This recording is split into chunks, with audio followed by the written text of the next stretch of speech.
Hello and welcome to the Flix Forum podcast, where each episode we go out and we check out a Netflix original film in the order of release. Today we have Netflix 145th film. It's the 2019 period crime drama, The Highwaymen. This is directed by John Lee Hancock. It stars Kevin Costner, Woody Harrelson, Kathy Bates, John Carroll Lynch, Kim Dickens, Thomas Mann, and Will Sadler. I'm Jesse, and I am back with MJ. How are you? I'm good. I wasn't there last week when I said I would be, and I wasn't. And you did a film without me. And congratulations for cracking on without me. But I am back, and I feel good to be back. And this is an exciting film to talk about. Yeah, I wouldn't be too stressed for those that listened last week. I wouldn't be too stressed about missing that one. But this is a good one to jump. This is a good one to jump back into, I think. So yeah, it worked out nicely. Good. All right. We do start our show with our Fast Flicks, where we do a quick summary of the film. So what's your go for this one? For the Highwaymen, we've got a couple of retired rangers who are hired by the law but playing by their own rules, set out to end the rampage of Bonnie and Clyde. Excellent. Yes. So for me, it's literally a retelling of those trying to hunt down Bonnie and Clyde. Same movie. Good. I'm glad. You know what? I prefer both of our Fast Flicks than what I saw on IMDb. And I know we're going to go into all of this, but I'm not overly familiar with the Bonnie and Clyde story. And I knew that this was about Bonnie and Clyde, but when I looked at IMDb, the plot line is something like, that these are the two people who killed Bonnie and Clyde. I'm like, oh, okay. Well, I mean, I figured that's what was going to happen in the movie, but now I know for sure. So you're like, oh, okay. I get it now, because I was like, oh, that was very similar to what I said, but then I guess the key word there is die. So there's like the guys who actually killed them. It's like, oh, well, yeah, spoiler alert. Spoiler alert. There you go. Sorry, we've ruined this for anyone who hasn't seen it as well. But if you did want to watch this one, go back now and have a look before we get into this a little bit more too, I guess. And I've been hanging out. I feel terrible. I'm talking about how the IMDb spoiled it for me, and I spoiled it for anybody. But I'm sure most people knew that was the case anyway. Maybe I was just a little bit behind. But either way, I do apologize to anyone who I've just spoiled it. All good. I have been hanging out for your update now on how this was put together, how this was made, because I know you're going to do a very good job with this. Yeah, well, around 2005. Casey Silver, who's a producer, began to develop the Highwaymen in general. There was an original pitch from John Fusco that once had Paul Newman and Robert Redford, who were poised to play the two Texas Rangers, who put an end to Bonnie and Clyde. And basically, this project was a long-time goal of John Fusco. He wanted to portray basically Frank Hamer's story in the proper light of history, rather than, from what I can gather, again, not being a Bonnie and Clyde aficionado, that in a lot of the stories, Bonnie and Clyde are glamorized a lot more than the people who actually took Bonnie and Clyde down. So he wanted to sort of show it from the other side and potentially maybe show what actually happened a little bit more than what was being shown previously. So he researched extensively, became friends with Frank Hamer Jr., and by 2013, this project was under development at Universal. But by 2017, that's when Netflix came on board in negotiations to extricate this project from Universal Pictures. And on February 12, 2018, it was announced that Netflix had actually entered production with this film. And it wasn't that exciting of a shoot, really. I think the one thing that I found most interesting was that, and again, we've done our spoiler alert, but the filming for the scene where Bonnie and Clyde ended up getting killed was actually shot on Highway 154 or 154, I'm sure it's probably called.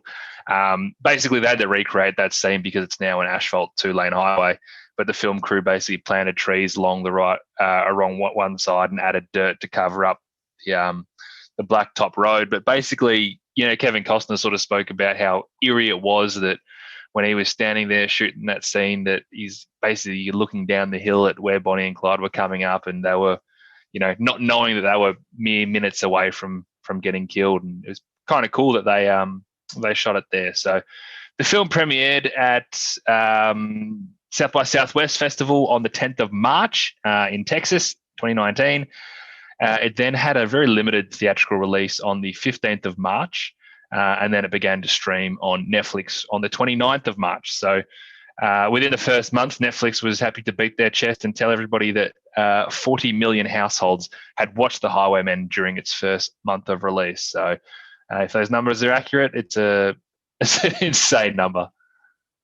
Yeah, I think you've done that so well. And as usual, I love it when you put together the thoughts, because I looked at how much content there was about the making of this one, and I was like, this is overwhelming. And I knew that you were going to put it together so succinctly. So I do appreciate that, because I think, you've touched on everything that you can possibly think about. And I guess that, and you mentioned this before, a lot of the other Bonnie and Clyde things that we do see on the screen, they do focus more on Bonnie and Clyde, and I guess something about this one too was in previous work, these highwaymen have been sort of portrayed as incompetent, sort of not very good at their job, and there was actually a civil case from the wife Gladys, who we do see in this film, about it's inappropriate to portray real life people in ways that aren't necessarily true. So I did, and I'm trying not to get into too much early stuff here, but I think that's an important thing to bring up with where I'm going to head later on when I talk about it a little bit more, I think. And they did settle out of court with Warner Brothers. And that mention of that recreating that final scene, and that's such a memorable scene of this film too, and it's something that's stuck in the American populace. I guess the population know that scene so well.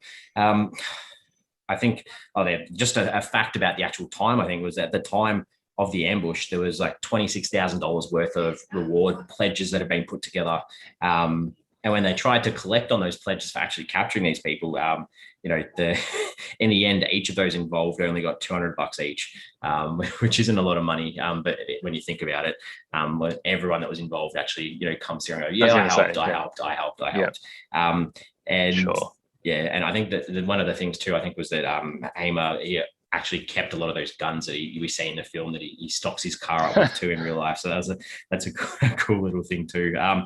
And as you mentioned in the production, like Kevin Costner was offered this role 10 years earlier, and he thought he was too young to do it. So when they came back to him, he's like, I'll put on an extra 15 pounds, I think it was. And he's like, I'll make myself look extra old, and I'm ready to take this on. So it was nice seeing Kevin Costner in a role that was still a hero role, but not necessarily a young. I'm so used to seeing those 80s and 90s movies with him, where he's a lot more fit, I guess. Last thing, but with that said, though, I love the idea of Paul Newman and Robert Redford basically like reprising Butch Cassidy and the Sundance Kid to chase down Bonnie and Clyde. That would have been, I guess, maybe overly romanticized. It would have been cool, but I agree. Kevin Costner as an old badass works so well. I think the only reason that didn't happen was because Paul Newman passed away, wasn't it? So it could have been. Last thing I'll touch on, the titles across the world. This is a good one. So they all fit in really well. Brazil is called Lawless Road, so leads to that that highwayman sort of idea. Bulgaria, it's called Men Above the Law. Greece and Italy, it's called The Final Ambush. So that sort of gives a bit of a spoiler, I guess, in that title. In Vietnam, it's called The Highway Squad. And finally, in Taiwan, it's called Mad Road. So I don't know whether they're trying to look at a Mad Max type of title and be like, come along to this one. But Mad Road was where that was at. So this one got a very different feel to Mad Max Fury Road, I can tell you that. It sure does, doesn't it? It was nominated for 2 awards. Didn't win either. So it was nominated for the Best Motion Picture made at the Satellite Awards, and it did have a nomination at the South by Southwest Awards for the director, John Lee Hancock. Budget, did you see the budget? I did see the budget, estimated budget of 49 mil. Did you get that same number when you did your internet research? Sure did. What films have you got that tie in closely with that? 49 mil, obviously a very specific number, but Anna Karenina in 2012 and Chappie in 2015, both $49 million films. So this is just so you can get a sense of what you can do with $49 million. But I looked at $50 million because it's obviously a much more common budget. And that's where you're looking at things like Ted and 22 Jump Street and Daddy's Home and Central Intelligence and Anchorman 2, real comedy kind of budget we're sitting at with 50 million. But it also did have The Mule, which I thought was a very good title in the sense that recent, so the budgets are irrelevant. and it's a similar kind of take on the story. We bought a zoo, Moneyball, also $50 million, two personal favorites of mine, so I thought I would just chuck them in there as well. The other thing I wanted to mention was, because I am not terribly au fait with the Bonnie and Clyde story, is I did want to see any historical inaccuracies that were there. And the main ones that came up for me, which most of them I get, is that Maney Galt wasn't actually down on his luck, or he wasn't an alcoholic. He basically never really left law enforcement. He was still working steadily as a highway patrol officer at the time of this happening. Both Hamer and Galt never actually had any run-ins with Bonnie and Clyde. So they saw them for the very first time the day that they gunned them down. And I totally understand why they would have added this into a film, because it's pretty dull if they actually don't ever see Bonnie and Clyde. And it's a whole investigative story about them trying to find them. There was never actually any evidence to suggest that Bonnie actually committed any murders. And there's a claim that it's unlikely that she never even carried a weapon. So very, very difficult thing to prove, but interestingly that it's out there, because we see Bonnie as, killing people in their last breath. I think and that's the myth, I guess, of this actual story, is that there's this story means so much to a lot of people because it's that anti-hero sort of story, I guess. And there's so much context over what actually happened and whether they, the police gave them a real chance, or whether they were going to take them captive, or whether the plan was just for that revenge killing all along. And I think, a lot of that narrative that's happened since the events is, because they were so well loved by the public that, there had to be some, you had to have something, or people needed more evidence to support them, why they supported Bonnie and Clyde, I guess, rather than just being like, we supported bad people. No, there's got to be more to it than that. And I think that this point of view of this film obviously pushes it more towards the police side of things rather than the outlaws. Yeah, and it has to, I guess. I mean, or else, why are we making this story again? So I totally understand that. The final point that I had is that Wade McNabb was never involved in this prison break, and he was murdered by someone completely different to Bonnie and Clyde, had no relation to any deals with the law. So this is one piece that they've just completely fabricated. So they've taken a real person who was at jail and who did get murdered, but they just added that to the story. And it was quite a compelling part of the story. So I was a little bit disappointed when I found out it wasn't real, but then again, I also totally get it. Yeah, exactly. I had a percentage match for this one. It's the first time in a while. Very low though, 60%. So okay, I don't think I've had one that low in a long time. So very, very down. I don't. And we've talked about this before. I don't know why they'd even bother to be like 60%, because the unknown, Yeah, we don't want you to watch our original film, please, Jesse. Yeah, it doesn't make sense. Should we talk about the consensus now? Yeah, let's do it. Right. So it's sitting at a nice 6.9 out of 10 on IMDb off 80,000 ratings. So maybe that 40 million households isn't too far off. Again, we know that not every single person is going to be rating it on IMDb, but so that's a good result. 3.1 out of 5 on Letterboxd, so a little bit lower, and only 27,500 ratings there as well. So looks like it appeals more to the mainstream cinema audience than the real nuffy movie lovers like yourself and I. Thanks. I mean, IMDb pushed up near that 7. That's big, especially on such high numbers. Rotten Tomatoes had it at 58% from the critics, and that was on nearly 140 reviews, so sitting at rotten, unfortunately. But the audience did have it a lot higher as well, had it at 73%. That's on over 1,000, which is pretty high on Rotten Tomatoes. So a bit of a mixed bag. Critics, not so much. General population probably enjoyed this. Film lovers, maybe not as much. I guess that's the way we could put it. Good consensus. Good. All right. What are your early thoughts for this one then? I was surprisingly, I was very quickly drawn into this world, this 1930s America chasing outlaws world that they've not created because it was based on facts. But it surprised me that I was so drawn into it. But I think it's because there was just such a comfort to it.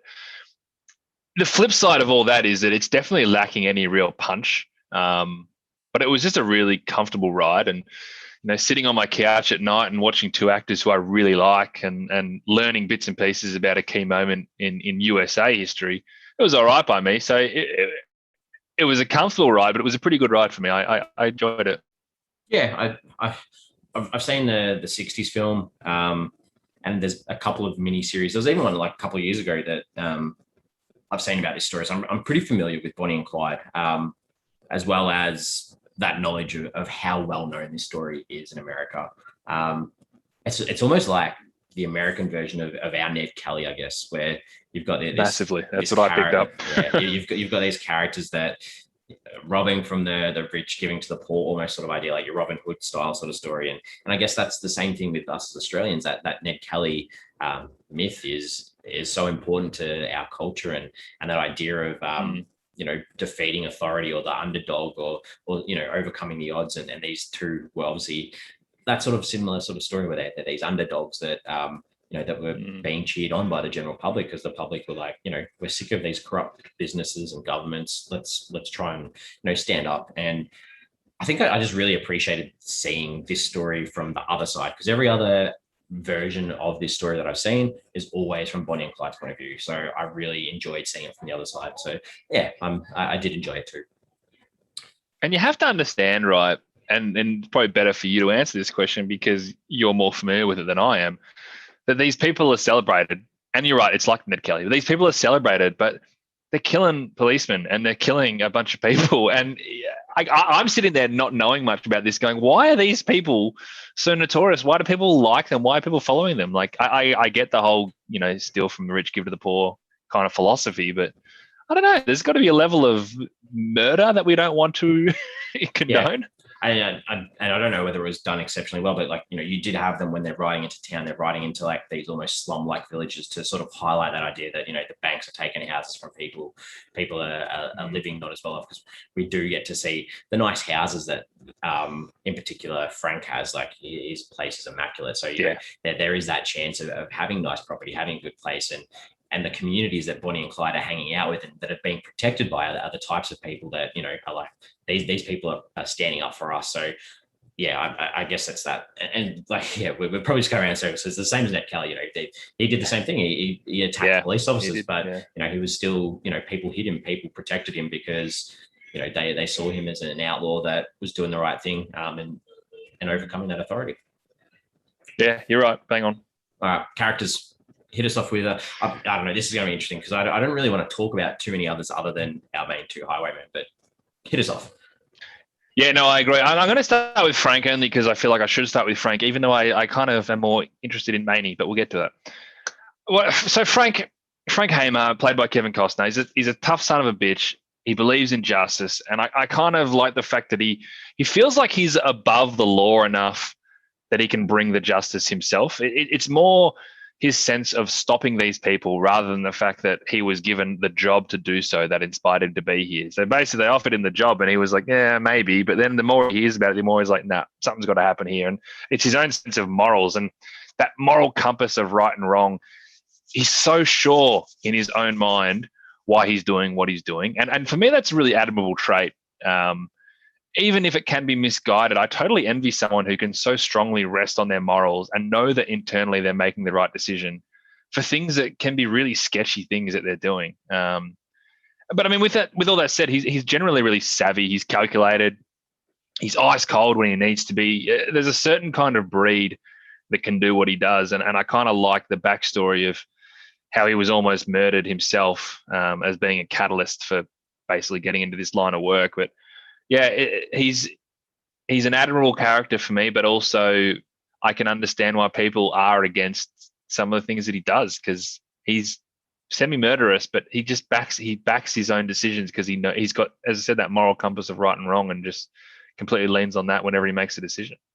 Yeah, I pretty much everything you said, I agree because I think maybe I felt a little bit more that he wasn't quite ready to give this up yet because, and, his wife was quite understanding with this idea that, she knew what she got when she married him and, he's called back to action. It's not like, I don't know, it didn't even seem like that he contemplated not responding to their call.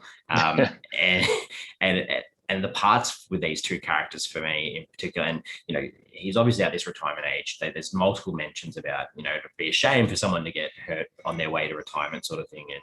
And I really enjoyed this idea of him being old and, not used to where the policing is at that stage. So like the types of guns and, we see him do the beat down the old way with this gas station attendant. And, like you mentioned, he's been shot multiple times. He's done the hard yard. So I did like and this will probably lead into the scenes later on, but I really did enjoy that side of things where we could see he was old. He's experienced and he's done this, and just that background of we are meant to be the best, but we're still facing off against all these different ways of things are supposed to be done now. Yeah, still really old school. All right, Manny, go for it.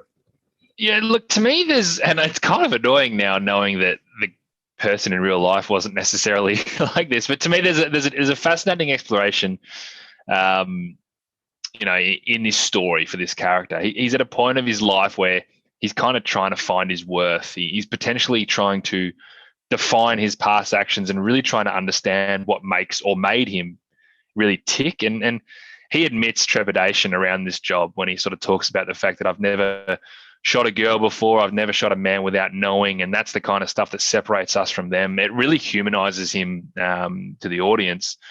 But it's also his friendship with Frank and his dedication and respect for him that, whilst he quite often has different philosophical take on life, he trusts and he follows his mate. And you could argue that he doesn't have the strength of character to make his own decisions, but I like to think that's more or less he weighs it up, and that trust and loyalty is arguably what makes him tick more than anything else. And I found him quite fascinating in a sense. Yeah, I agree. I think that idea of friendship with him is that, he'll do anything for him. And I think that deep down he still holds these parts of him, or so the parts of Frank where he hasn't quite forgiven him for this idea of, Frank's more brash and more willing to just go in there and do what needs to be done without thinking things through. And that, idea of them killing a whole bunch of people and a young kid, and that whole idea of Manos or Rebos, whatever it was, like, I think that still eats away at him a bit. And, but, the eagerness for him to, like you mentioned, because of the friendship, the eagerness of him to wanting to get back in the job, because he obviously loves spending time with him. And, they've got these inside jokes that they know how each other work. And you see throughout the film, like, it doesn't take them an awful long time to get back into their habits of working together and bouncing off each other. And even though he's got these kids, you can tell that this isn't just about being able to provide for them. And obviously, as you mentioned, in real life, he was still working anyway, but it's just nice to see.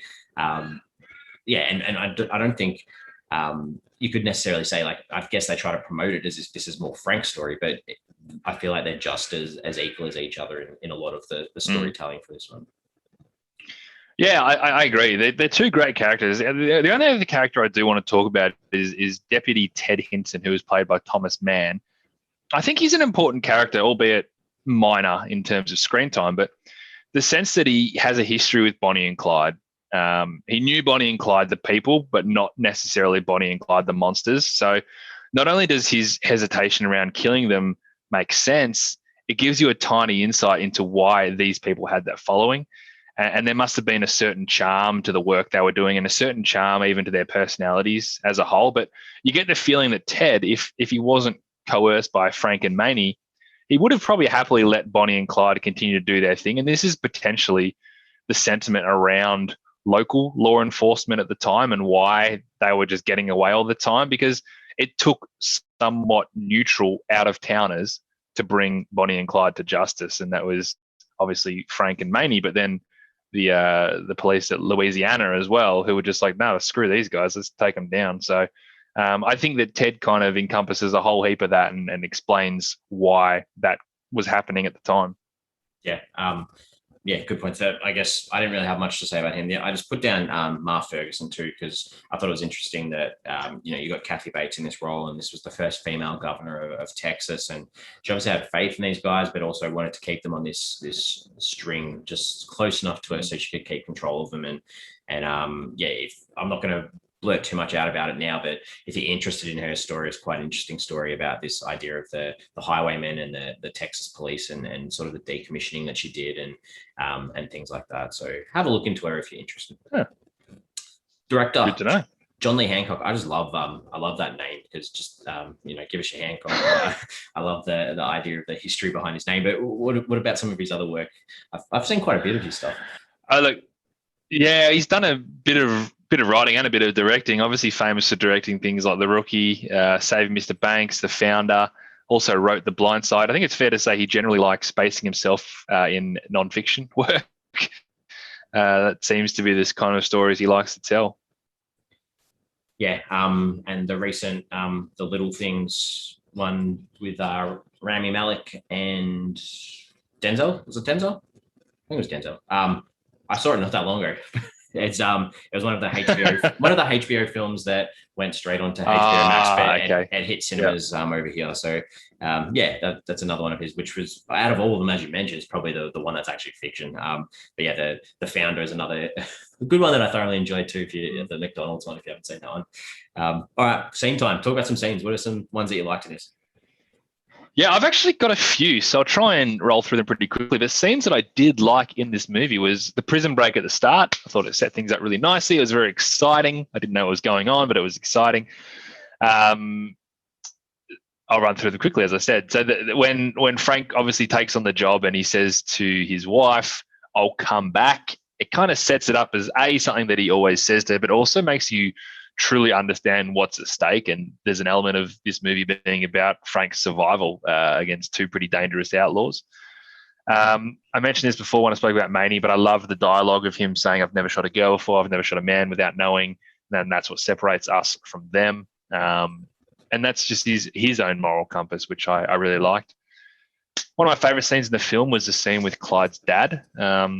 Just the mood and the pace and the dialogue of that scene, I was basically just eating up every single word. And obviously we get a really nice backdrop of Frank and how he got to be who he was, but also just what the side of Clyde's father and what it's like to be the dad of an outlaw who's basically just like, you got to stop him. Like, he's trying to justify his actions in a sense, but he's also like, this doesn't end well for him. So, Yep. Yeah. I liked just very briefly when Maney was kicking ass in the toilet when the guys, he kind of hadn't showed a sense of him being able to do that, but I think it was cool. I think it was probably more of a Woody Harrelson thing that I liked more than anything else.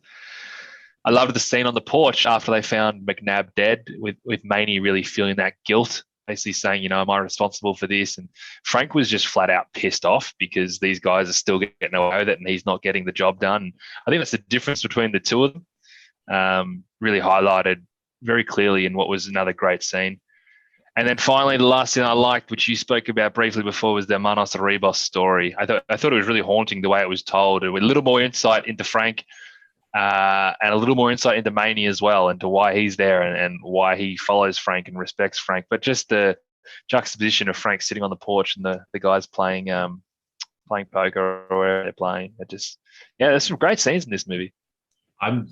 I'm just sitting here going, I also have a whole heap of scenes and not one of ours matched up. So it's just amazing that you can have two people that watch a film come out with a whole bunch of scenes and not one of them matched. All right. I'll do the same. Like, as soon as I saw Kathy Bates on the screen, to me, I was like, sweet, I'm in. I love this. Love a bit of Kathy Bates.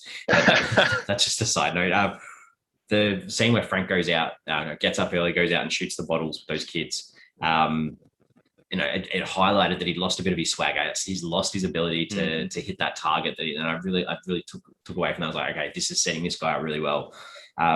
And then another similar sort of thing with this is that stakeout where they're watching that kid throwing the bottle over the fence. And the first time they see it happen, they try to chase him. They're too old. They can't do it. And then later on in the scene, we see later on in the film, we see the same scene play out.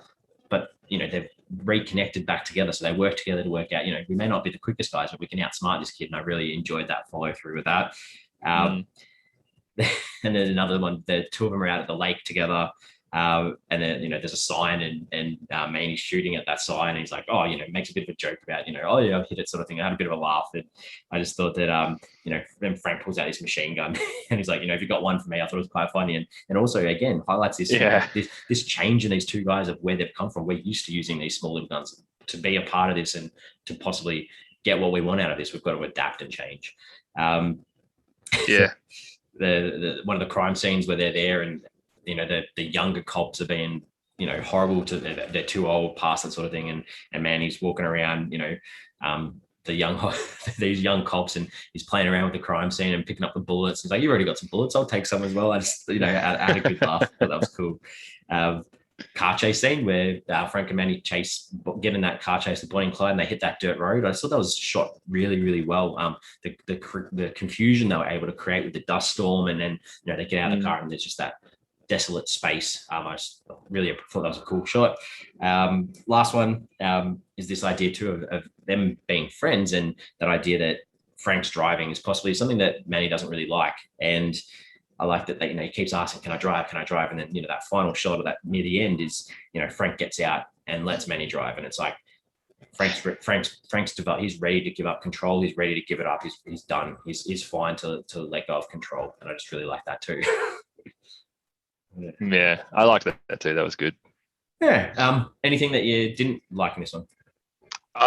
Look, there really wasn't, and I'm clutching at straws to put one thing in here I didn't like, and I totally understand why it was in there, and I think it should be in there, but I just think it was how it made me feel when I saw it, and that was the final scene when they were parading Bonnie and Clyde's car and the bodies and everyone grabbing at them. I know that's a really important scene because I know it happened, and I think it had to be in the film, but it just didn't. I didn't sit right with me. I didn't like watching it. So that's the only reason. But I'm clutching at straws with that. That's fair. Yeah. And I'm the same. I do really clutch for this one too. And it's that the Maniosa Rivos scene where I would have liked that earlier in the film. I don't know. I just felt too late in the game for me that it had to be right before we're about to see them actually be successful. I just wanted to see that a little bit earlier to see, I don't know, maybe or not even that it needed to be earlier, maybe some prior knowledge earlier in the film of how these guys knew each other rather than having to wait right to the end to sort of hear, of some of their successes, I guess. That's the only, which again is clutching at fair enough. Clutch. Yeah. What are some themes or some ideas in this one? Man, there's so much here that is great to talk about and that's been portrayed really nicely, but basically you've got your own personal sense of duty and justice, and that ties into that moral compass of right and wrong, which I spoke about. Your own moral objections to what you're doing and what people are doing and how that ties into what you should be doing. There's a sense of loyalty and trust in friendship, and I think that becomes stronger as the movie goes on. And again, that personal sense of worth and what makes you tick. And I think that's true for both characters, where Frank's personal sense of worth suggests that these two people cannot keep getting away with it, and I've got to do something about it. And Maney's is trying to figure out what his own sense of worth is. He's obviously not providing at home, and he's trying to figure out why things were successful for him when he was younger, and he sort of has that with his trust and his loyalty. So yeah, there's so much here. It's a lot to unpack. Yeah, I agree with everything you've said, and this is sort of bleeds in a little bit with what you're talking about, but that idea of age too, that that they are old men, but they haven't given up on life yet. They still have more to give, and they want to give more. And I think they make mention throughout about this idea of hunger too. You still got that hunger, and I think that by the conclusion of this film, and I know based on this narrative as one, I think that hunger's been justified or has been been successful for them in actually bringing down these two people that the whole of America's been talking about. So too, like you mentioned, that scene of the car going through the town, like this idea of like celebrity status too, like why do we give celebrity status to like these killers? And it's something you've got to contemplate, I guess, is that and we're going through a stage, I guess, with true crime documentaries where people have obsessions with it. Netflix are pumping them out like there's no tomorrow because people find it engaging. So it's something that's obviously been going on for a long time, not just the last few years with Netflix. And last thing too, this connection between these two, you mentioned like the friendship and ideas and this idea of perseverance too, the two of them working together, the teamwork. Those scenes that I spoke about were more about them working each other out again, reigniting that flame that they had as a partnership, I guess. That's all right. Cool. What did you take away from this one? Well, my main takeaway was that this is as far as I've dived into the Bonnie and Clyde story. I've not seen the 1967 movie, and I know very little else about the story other than the fact that these two were just outlaws on the run. I didn't know that there was a sense of like a Robin Hood or Ned Kelly to their plight. I think that kind of got missed a little bit in the elevator pitch of Bonnie and Clyde for me, but I just enjoyed this first foray into this world, albeit probably a very backdoor entry, as it's not really the whole Bonnie and Clyde story, and it's not the most told Bonnie and Clyde story, but I just enjoyed being introduced to it. I've got on Blu-ray if you want to borrow it, the 60s version. Okay, I just had a look to see if it was on any streaming services, so I might have to do that. Well, I get a bit of backstory. We used to work together at a retail store, and it was a bargain bin price there. It's like $8. So I've got it on Blu-ray. So you're more than welcome to borrow it. You got it at Kmart. I did. I was not naming. Don't want to give any plugs to any businesses, but got it at Kmart. Okay. For me, they don't sell DVDs and Blu-rays anymore, do they? No, not here. No, it's a bit sad. I was very sad when that happened. I think, I've mentioned this throughout the scenes for me, but I really connected with the idea of age in this one. And I'm not even as old as the characters that are in this one, but I thought it was done really well. And I think, I think it just connected me to the two of them on the screen a little bit more, which was nice. Did you jump onto IMDb at all to check anyone out? There were two that I did, and both of them just confirmed what I thought. The first one was quite exciting. Is it William Sadler, who played Henry Barrow, so Clyde's dad, is Hayward from The Shawshank Redemption. And I thought it. I'm like, I reckon. And then like the scene would go on. I'm like, oh, no, it's not him. And then I'm like, oh, no, it is him. It is. And then eventually I checked it. I'm like, oh, good. That was a good find. So I was very happy with that one. And the other one was the guy who plays Ivy Methvin. So the guy who helps him at the end with his broken car and basically sells them out. Named W. Early Brown. He's in the movie Draft Day. He's actually in lots and lots of things, but I recognize him from Draft Day, which is another movie with Kevin Costner. Another movie that we've mentioned multiple times on this podcast, right?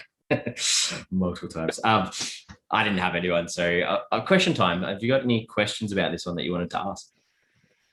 I have one, and this is not, obviously we know the story, so it doesn't matter as much, but watching this film, did you ever feel like Frank and Manny were in danger?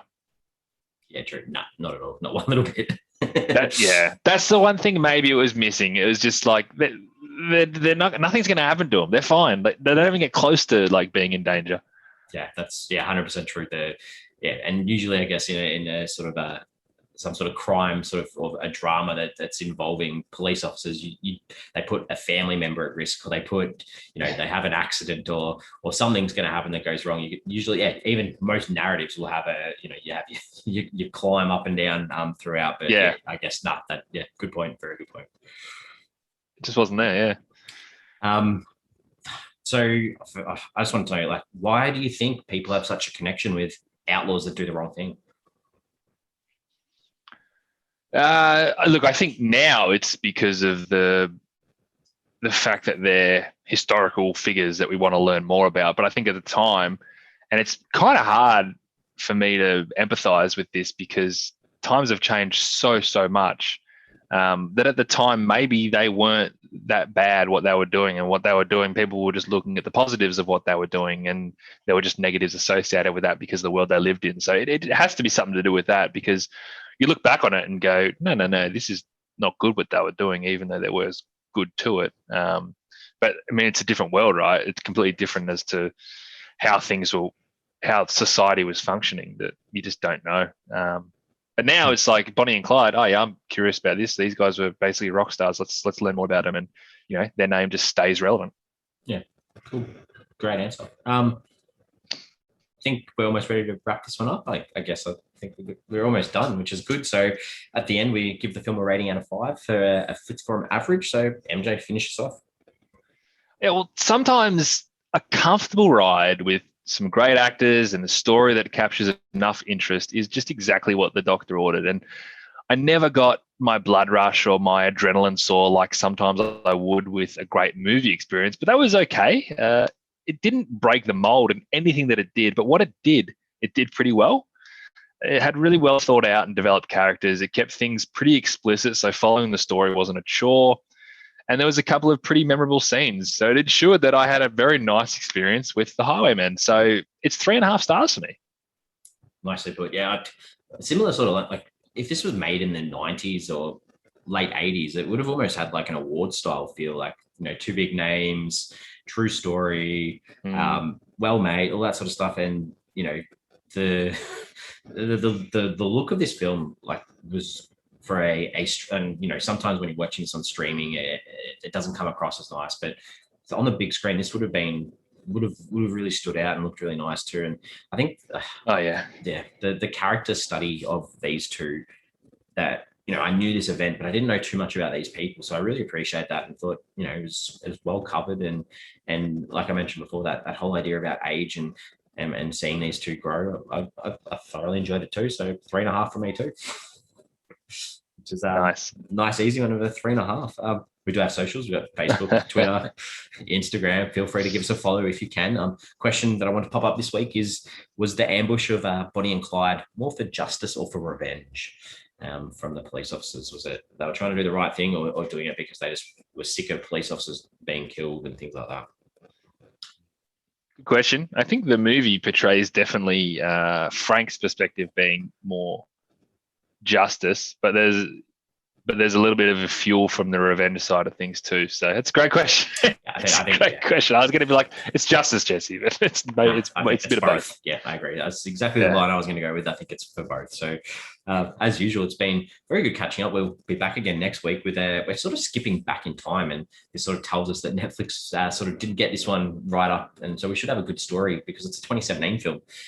It's the fantasy comedy drama called Unicorn Store.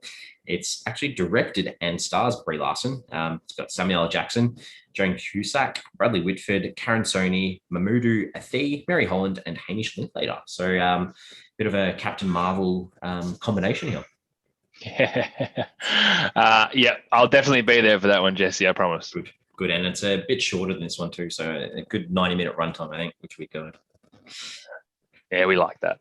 So as usual, been great chatting, and I think we enjoyed this one. Yeah, I think we got lucky with this one. It's a good movie. Well done. And I will see you next week. See you then.